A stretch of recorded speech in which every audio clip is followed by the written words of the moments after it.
नमस्कार मित्रांनो, पारू 12 नोव्हेंबर प्रोममध्ये अहिल्या मंदिरात जायला निघते आणि ते श्रीकांत, तू येणार आहेस ना? श्रीकांत म्हणतो हो. प्रिया म्हणते अहिल्या मॅडम मी पण येते. अहिल्या म्हणते प्रिया नको, तू आणि प्रीतम सयाजी दादाला भेटायला जा. खूप दिवस झाले तुम्ही त्यांच्याकडे गेलेच नाही. मी आणि श्रीकांत जाऊन येतो मंदिरात.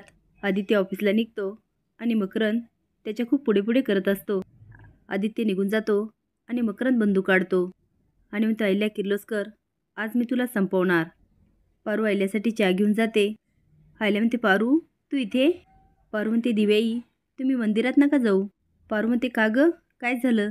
ती घाबरत म्हणते दिव्याई मी तुम्हाला एक सांगितलं तर कराल का? अहिल्या म्हणते काय? आता पारू प्लॅन सांगते. पारूच्या सांगण्यावरून अहिल्या म्हणते मकरंद माझी तब्येत ठीक नाही आहे, मी जरा आराम करते. पारू तू आणि श्रीकांत मंदिरात जाता का? पारू म्हणते होय दिव्याई. मकरंद मनात म्हणतो ही तर खूप छान संधी आहे, आज अहिल्या देवीला कुणीच वाचू शकत नाही. आता पारू अगदी अहिल्यासारखं आवरते आणि अहिल्या गुपचूप मंदिरात निघून जाते. मकरंद बघतो घरामध्ये कुणीच नसतं.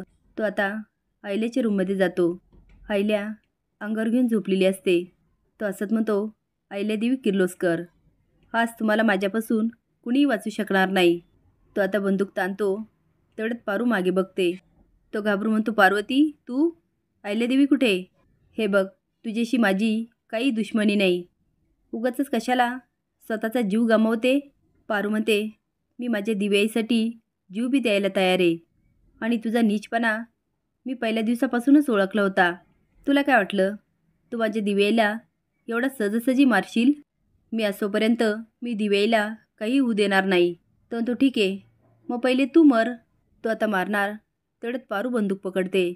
नेमकी आदित्यची फाईल विसरल्यामुळे तो घरी येतो आणि यांची जटापट बघून त्याच्या पायाखालची जमीनच सरकते. तो मकरंद हे काय चाललं, तू पारूला का मारतोय? पारू म्हणते आदित्य सर याला पकडा, हा दिव्याईला मारायला आलाय आणि याच्या पाठीशी कुणीतरी बाई आहे, ती याच्याकडून हे सगळं करून घेते. आता आदित्य मकरंदला ओढायला लागतो.